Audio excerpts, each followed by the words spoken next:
Hey guys, it's Thomas. I'm back and we're doing the Q&A. 400 questions, guys, come on. I had to cut it down to 10 or 12. So I have them all here on my phone. Very advanced notepad on my iPhone here. So I want to start with one because this kept coming back. A lot of you guys want to know where I get my inspiration, basically, and this is a super question. First of all, it's usually what I ask other composers or other artists that I'm interested in, because I honestly don't know where it's coming from. It's just coming from somewhere, I guess, and I could use the cliches and say, oh, it's my experience in life, falling in love, falling out of love, meeting new people, seeing beautiful nature, happiness, sadness, all of this stuff. And sure, yeah, there's a big part of that, but I think the biggest inspiration source is this sense that the mind has no limits, in a way, that it's exciting every time you sit down and you try to challenge your mind to see how far it can actually go if you just let it all flow naturally. So it's really, to me, a combination of those things I mentioned. You guys, you're an immense source of inspiration for me, motivation, and of course other artists. But really, this idea that there's something that I haven't tapped into yet. There's some combinations of neurons circling about here that could lead to something good. And that's inspiring, Elena Rossi wants to know what my process of creation is.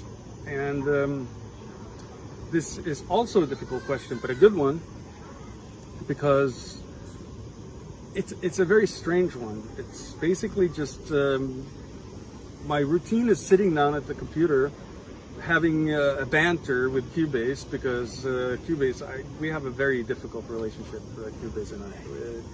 It's very dysfunctional.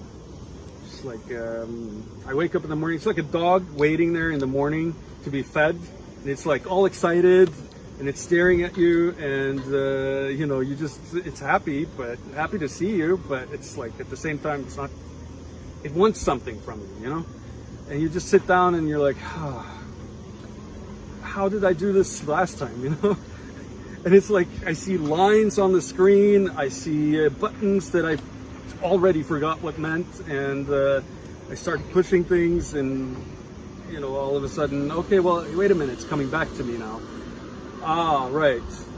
So that's the beginning of it. Every morning it's daunting. To be honest, I'm so tired of it, but I keep coming back for more torture.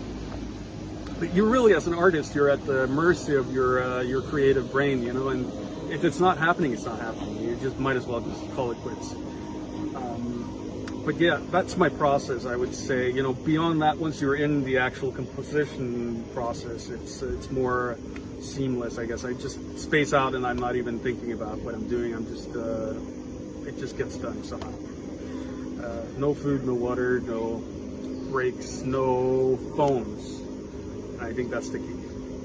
Ben Theriak asks, how do you find new approaches to music and avoid getting stuck in the same box?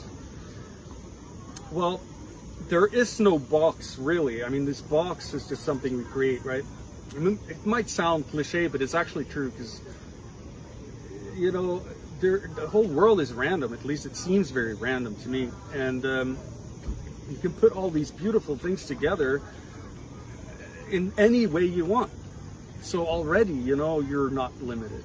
You could basically take anything, any musical thing, any voice, any sound. You could put it together, mix it together, and blend it together. And most of the time, let's face it, it'll sound pretty terrible. But every now and then, something comes out that makes sense, that seems in one way or another usable. And you take that little thing and you store it somewhere, whether it's on your hard drive or on your hard drive. I think this is the key, and just keep on storing all these ideas, whatever you come up with, because it might sound like, I mean, I think everybody's had this feeling where they're listening to a piece of music once, and this piece of music it does nothing to you, right? And then a couple of months later, a year later, 2 years, 10 years later, you listen to the same piece of music and you're like, wait a minute, this is awesome. Or, why didn't I discover this? Why didn't I hear this the first time I listened to it? And I think it's like that with all the ideas that you have too. When you're sitting and you're trying to compose, or you're trying to draw something, or you're trying to sing, or whatever you're doing, it might feel wrong at the time, but it might actually be something really good. So I think that's the way you think out of the box. You don't limit yourself to this box that you're thinking about, and you just save everything that you do. And at some point you come back to it and you try to fit it into whatever you're doing. Abigail Morgan wants to know what my favorite piece of music is and what composers inspire me. And I want to say, I mean, it's so difficult to pick, because, come on, there are so many incredible composers, so many incredible pieces of music that have been written. But one that at least resonates a lot with me is Samuel Barber's Violin Concerto, second movement. There's something magical about that one. Veronica Todorova says, sometimes you use Bulgarian choir in your music. How did you discover this? And yes, I do. And I love Bulgarian choir. I love the Bulgarian people and culture. It's incredible. This choir, this unique sound. The first time I heard it, I was like, wow, what is this? This is something out of this world. And it was crazy to me that I hadn't discovered it, because I was older. I was like in my 20s when I discovered it, I think. And I was just like, why didn't anyone tell me about this? Because this is so beautiful. Why am I not listening to this when I'm younger, And it just made me realize how many musical treasures there are in the world, and how they are not necessarily being appreciated by as many people as they should be, because they are simply not known. It seems like in this world, it's whatever's being promoted, it's whatever's being sold and pushed aggressively. This is what we consume. And it's a shame, because I think some of the most beautiful stuff out there lives in complete isolation from the world, from the rest of the world, oblivious to the rest of the world, as a gem inside a mountain that has yet to be excavated. Another question that a lot of people asked was, well, they want to see me working, right, in my studio, and they want to see me doing all the things that I do. And I use Cubase, and I'm scared of Cubase. I'm really scared. We have a terrible relationship, Cubase and I. It's a dysfunctional, bipolar mess. Every morning it's like, staring me in the face, like, try harder, because last time sucked. And I agree, and I'm like, well, but if you don't crash all the time, then maybe I get stuff done, And I sit there and we bicker a while. It's like a old married couple, I guess. But in the end, I love my tools. I love Cubase, and I love what I do. So I make it work. I guess that's what you do when you're up against a challenge like that. Fernando Laguno says, I have been a fan for 12 years. Wow, 12 years, that's insane, that's incredible. Thank you so much, thank you. And thanks to everyone that are supporting me and following me, and you're inspiring and you're motivating me every day. You make me really try harder, and it means so much, you have no idea. Fernando also wants to know how I do all my details in my music, and I appreciate that you've discovered those. It means that you're paying attention, I guess. These details, they arise out of boredom, I think. I just need to entertain myself with something while I'm composing, and if you're repeating the same thing over and over, which you're doing when you're composing, you tend to get bored. So I add all these elements to keep myself excited in the process. And also, the way these things work is that you're writing music, and a lot of times, like we talked about earlier, a lot of times you have ideas and you don't realize that they're good ideas at the time because you're not in the right mood, or you just simply don't recognize the potential of this idea.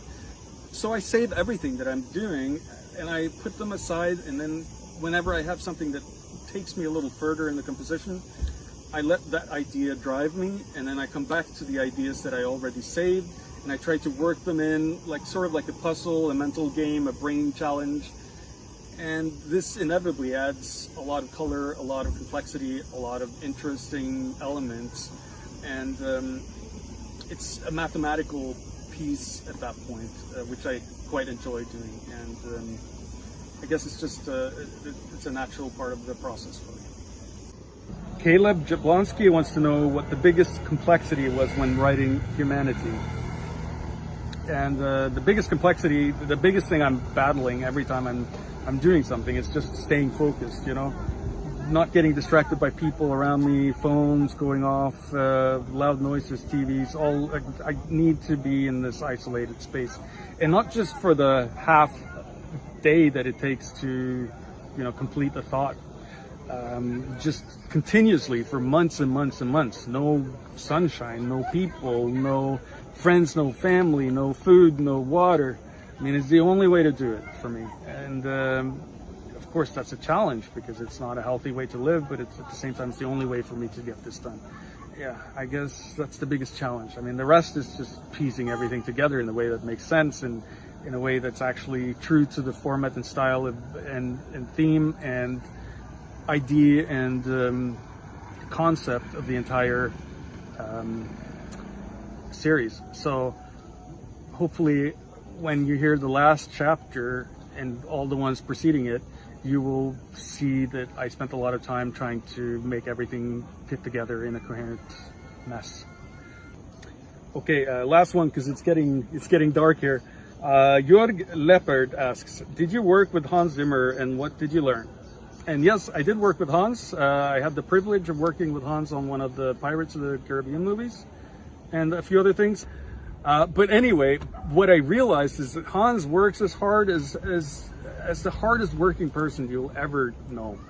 And when, you know, everyone was gone, they were all gone for the day, Hans was still working, and it's 3, 4, 5 a.m. in the morning, and you do it because you need to. You have to get it out. It's just, there's no other option. And it tells you what it takes to become someone who's really at the top of their game. And it inspired me, and I've been working so hard ever since, and I did before too. I was not slacking off, and I'm not slacking off now, even though I might appear to be doing so. I'm getting right back into it. And it's inspiring for everyone who aspire to be good at something, because it does not come easily. It does not come for free. You need to work for it. You need to work really hard for it too. So yeah, such a privilege. Anyway, let's wrap it up because it's getting really, really dark here. And I just want to say thank you so much for submitting all the questions. I had a great time answering them. I hope you learned something new about me. I actually did, I think. I know you're looking forward to chapter 2, and it's coming. I can't say when right now, but it is coming. So just keep on checking that page, and thank you so much for your support. It means the world. Cheers.